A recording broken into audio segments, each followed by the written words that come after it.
Hello, everybody. How are we doing today? Come on, we can get louder than that. We have a wonderful.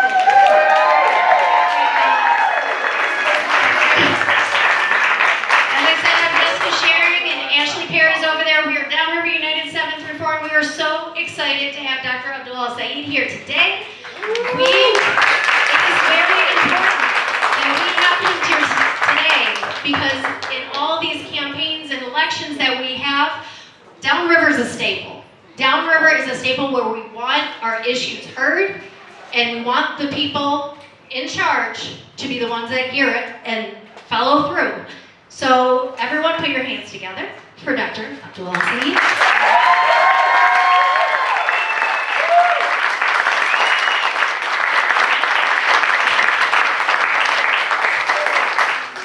See how much rope I got. All right, who here believes in people over profit? Let me hear you. Who believes in a government of the people, by the people, and for the people, not of the corporation, by the corporation, for the corporation?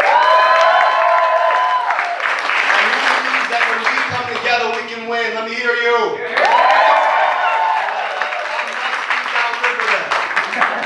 My name is Abdul El-Sayed. And listen, Wyandotte, it just shouldn't be this hard. It shouldn't be this hard to afford a second bag of groceries that have the micronutrients that grow your brain instead of the macronutrients that grow your belly. It shouldn't be this hard to know that you can work the same job tomorrow that you worked today and worked yesterday. It should not be this hard to go and see a doctor and not have to worry about falling into medical debt. It should not be this hard to get by in the richest, most powerful country in the world.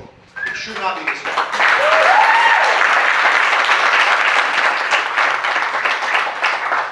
And look, my name is Abdul El-Sayed. I know that for that reason, I'm not supposed to be able to win an election. They tell me that all the time. Yes, you are. But I'll tell you how I became Abdul, all right? Because it wasn't when I was born. My whole name is Abdul Rahman. And if you're listening, that's got sounds that come out of hearts of people's throats. I don't know what happened. Now look, I was born here in Michigan, raised across the state, but I did spend a little bit of time as my parents moved around for work in other states. And I started kindergarten in the great state of Missouri. Now look, 1989, I'm about to go to kindergarten, and I was raised by my father, who's an Egyptian immigrant. I'll tell you a little bit more about his family, and my stepmom, Jackie, who was born and raised in Gratiot County, Michigan. She's a daughter of the American Revolution. Her family's been in this part of the country since before the Civil War, all right? And so in this house built by Hammoud and Jackie, you can imagine the kinds of conversations we have. And as I'm starting to get to that first day of school, I'm real excited. I bought my pair of kicks, my school shoes, and my stepmom brings up this topic with my dad about my name. She's like, listen, I think Abdurrahman might be a little hard. And so they thought and thought about what I should be called on this first day of school in Missouri. And the first thing they thought of was the Arabic nickname for Abdurrahman, which is Booty. So that was a non-starter. And then they realized that it was right in front of them. So who knows who was topping the charts back in the fall of 1989? Abdul, with extra credit for the song. Straight up. Straight up! All right, triple extra credit if you sing it. And then there was a very famous basketball player, he's a little shorter than me, who had just finished his career. He just retired, Kareem Abdul-Jabbar. So that was it. I became Abdul at that point on.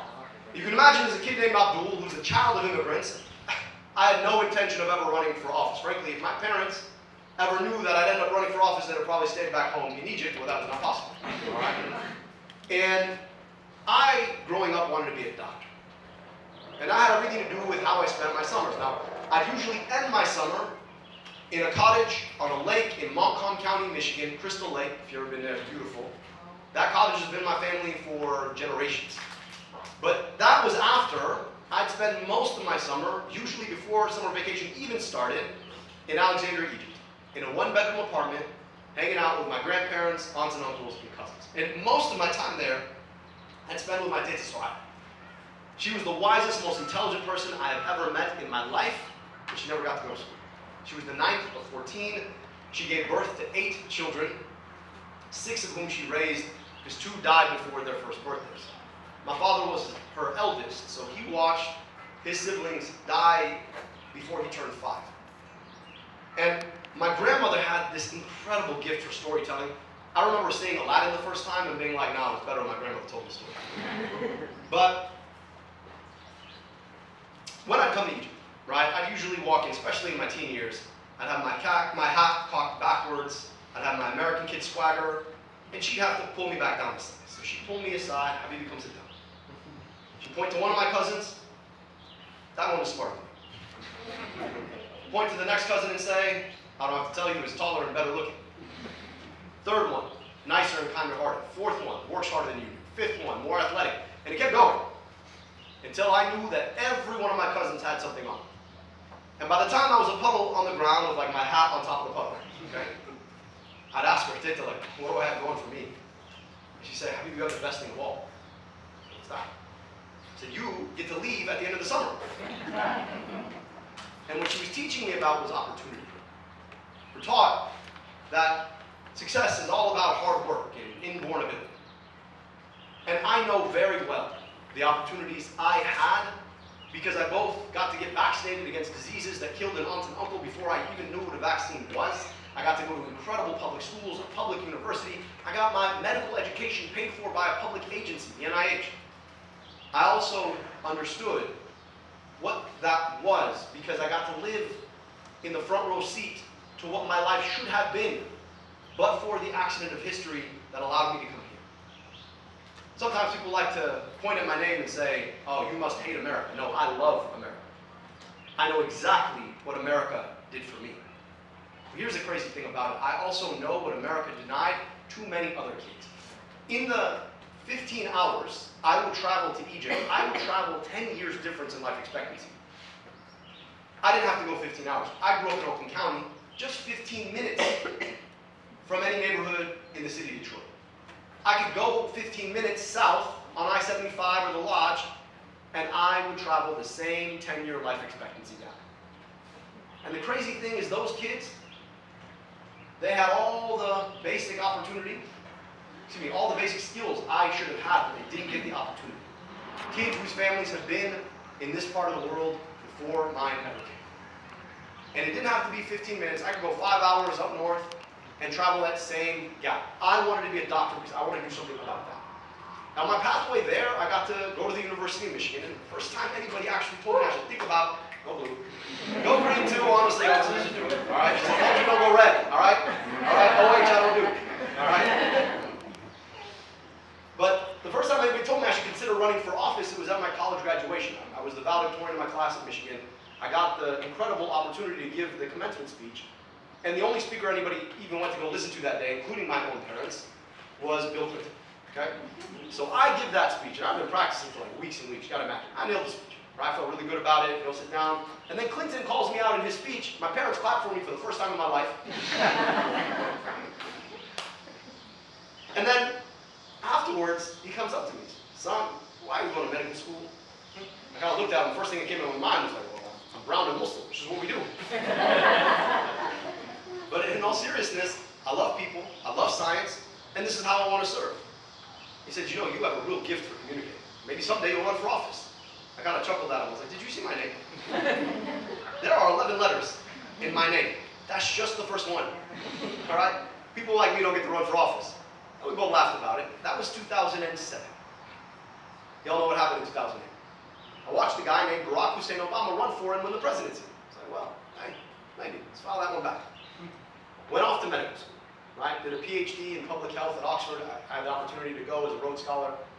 And in my final couple of years, when I'm finally looking at the opportunity to work in a clinic, I realized that at the end, medicine is about 2 questions. What's wrong, and how can I help? That's it. That's what we're asking.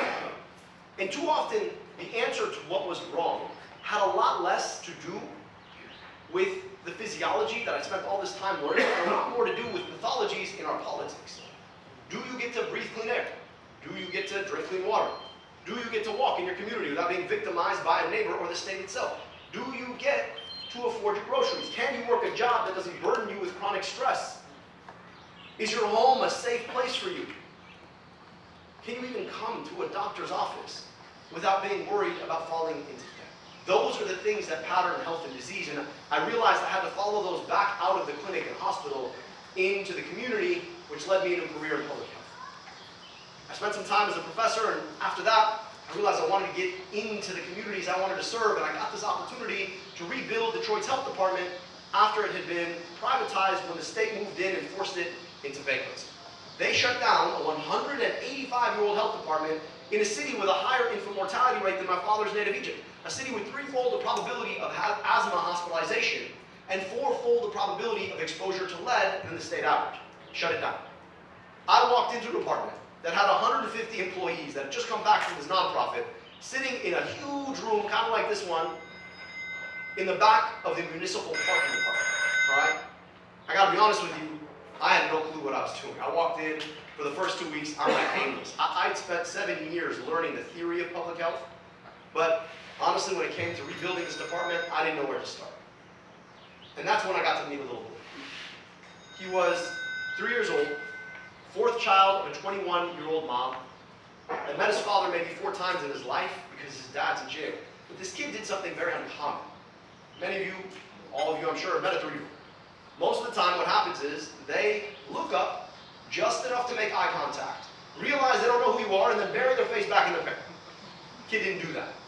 He walks right up to me, gives me a handshake, gives me a hug, walks back to his mom, and I'm sitting there thinking, this is either the most rational or the most confident 3-year-old I've ever met in my life. And just then I realized this kid had just taught me more about public health and frankly government than I had learned in all 7 years of grad school. Because here's the thing. If nothing less, nothing else, the work of government ought to be about justifying the kind of confidence that any 3-year-old child should have in the life that he or she is going to lead. And it led us to rethinking the way we would build our department. We got to work to build that department around the well-being of kids. We found that 30% of our kids would test positive for vision deficits on a screening exam, and then they'd end up coming back and testing positive again next year. Meaning, we knew they needed glasses, but they didn't get a pair of glasses. You know, we said we could solve that. We put optometrists on vans outside of schools so that kids could immediately get a full optometric exam, and we were able to guarantee them a free pair of glasses delivered at school within 2 weeks of a vision test. That program that we brought to the state of Michigan for the first time in Detroit has now done 50,000 pairs of glasses statewide.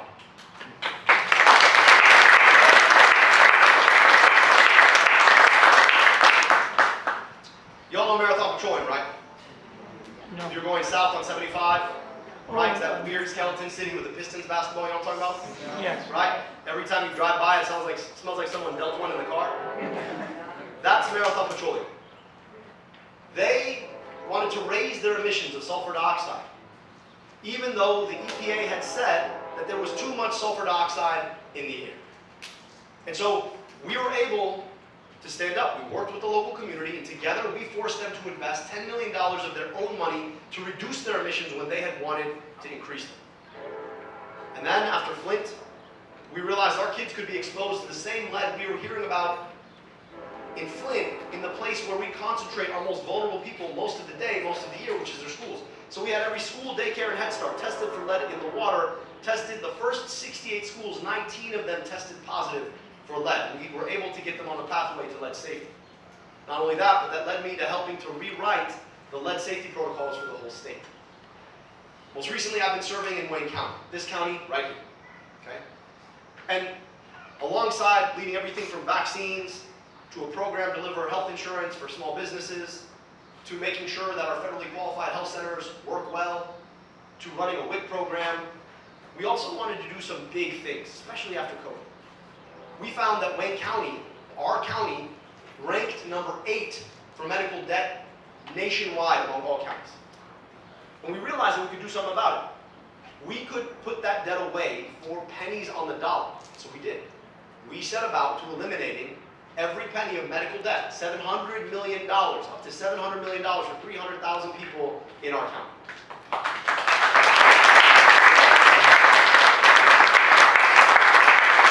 Rather than just stand up to one polluter, we realized that we wanted to give folks the tools to stand up to polluters themselves. We built an air quality monitoring system, state of the art, 100 air quality monitors across the entire county. You can go to waynecounty.com/air quality and see real time what your air quality is. It'll text you when the air quality is poor in your local community. And that allows folks to download the data and hold polluters accountable alongside state and local government. We knew that we were the epicenter of the overdose epidemic. And so we are putting vending machines countywide that offer free Narcan, 100 of them across the entire county. They've already vended thousands of kits of Narcan.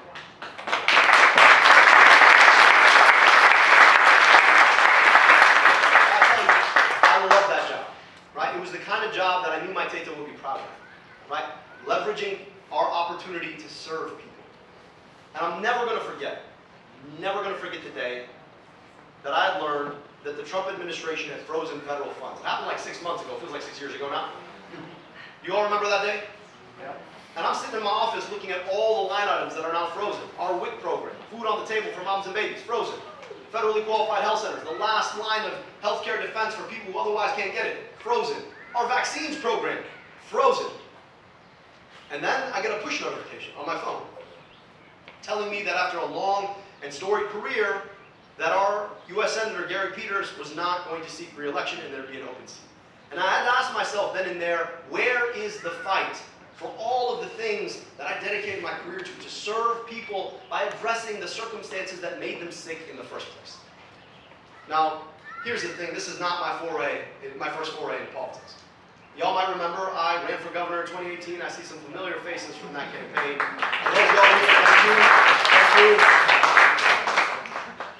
But I want you to think about how we all felt at that time, right? It was like the cosmic record had skipped. Like after 8 years of Obama, Donald Trump had to be a mistake, right? Y'all remember that? Yeah. But at the time I said something that folks weren't quite ready to hear.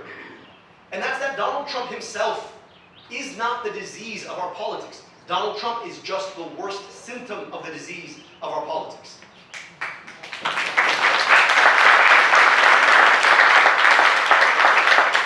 The disease, it's a system that allows huge corporations, billionaires, would-be oligarchs to buy and sell access to politicians to rig the system against us in ways that leave us getting paid less for the services we render and having to get paid more for what they give us.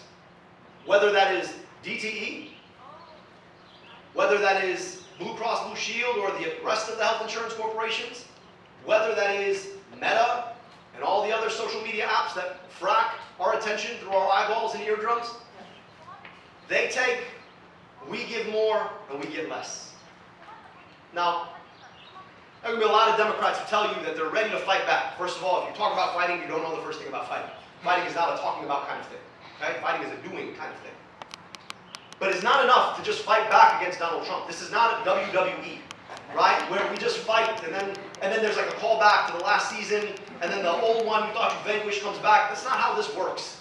People don't want politics as a game or as a sport. It's about what you fight for. And if we're serious about making democracy work and saving democracy, our democracy has to deliver against the challenges that Donald Trump exploited in the first place to rise to power. Yes, we will fight back against Donald Trump. Yes, we will repeal the big ugly bill. Yes, we will make sure corporations and billionaires pay their fair share. Yes, we will take back Medicaid, in fact, go further and pass Medicare for all.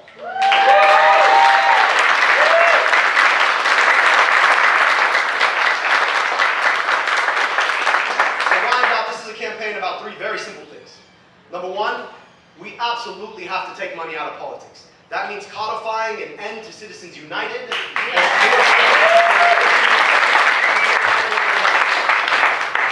Number two, we got to put more money in people's pockets. What does that look like?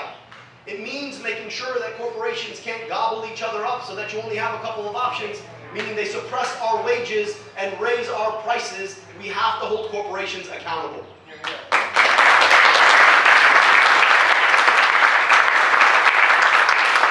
It also means that we have to be the best single place in the world to join or form a union. And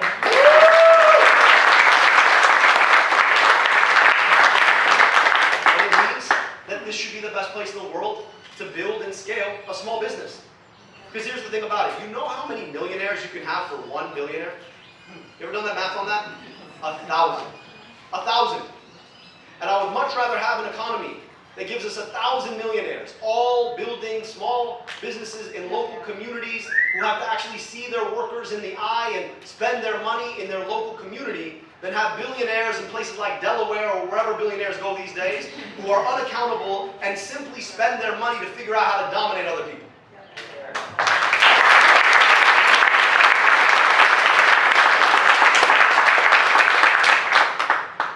So we're going to take money out of politics. We're going to put money in your pocket. And then we're going to pass Medicare for all. In the richest, most powerful country in the world, it is insane that you do not have a guarantee for access for basic health care in this country. It is a crazy thing. And the reason we don't is because our healthcare system is dominated by folks who make money on it. I don't know if you guys saw the recent headline. Blue Cross Blue Shield is going to jack up premiums again. And you know what? Their CEO still makes what? $18 million, $20 million? Every single one of those dollars is a dollar that somebody like you or me had to pay so that our kids or our families could get health care. I don't think it's right. I don't think we need to have them. I think we need Medicare for all.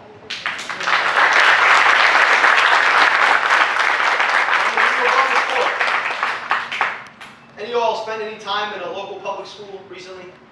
I know some of y'all are teachers. I want you to think about what an extra $3.5 million would be for your school. Then I want you to think about the fact that all those missiles that we are sending to drop on other people's countries, each of them is worth $3.5 million. So in an era where our kids' schools are crumbling and our literacy rates are tumbling, I think it's insane that we are sending our money abroad to subsidize a foreign military, to subsidize Netanyahu's genocide. I think we need to bring that money home and invest in our own children.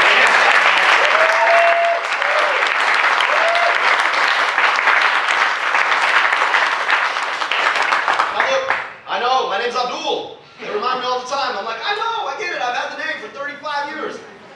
And I'm not supposed to win in American politics. That's what they tell me. But here's the thing they don't understand. This campaign is not about me or my name. This campaign is about we, the people.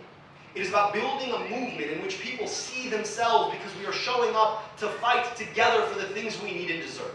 This is a campaign of people who are sick and tired of this being so damn hard.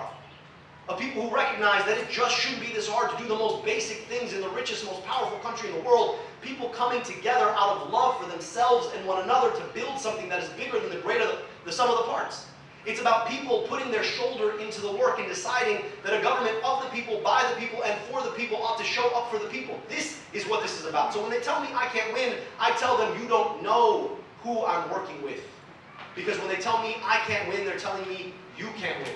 And I know for damn sure that when we show up for our politics, not only can we win an election, we can win the future that our children need and deserve, and that is exactly what we're going to do. We will build that together. Thank you so much.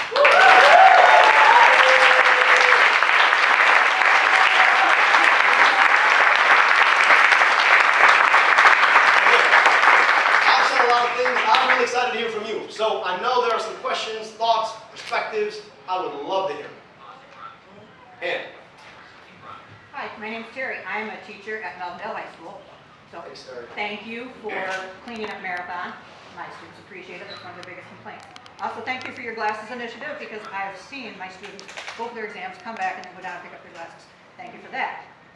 As someone who has been in public service and communities, and you are a champion of equity, inclusion, obviously diversity, I have two things. One, please stop saying that because of your name, people tell you you can't make it. I work every day to empower my students in my school who come from very, very diverse backgrounds, including Egypt, Yemen, Syria, Lebanon, Iraq, Kuwait, Qatar. I don't tell them they can't do something because of their name. Their only limit is their own mind. So please, stop saying that about me. Second, I'd like to know what policies you would support if elected to the U.S. Senate to ensure an equitable and free education for every student, regardless of zip code, to make sure that they have access to the best education, and internet equity involvement, food, because even though schools were never designed to feed students, that's where we are. And students can't learn if they can't eat. I have lots of other questions, but I'm focusing on education because that's where I can put my energy for my students to help make a better world for them. Yes. And I want to know what you're going to do to earn my vote to make sure you do that. Terry, thank you. First of all, give me a round of applause.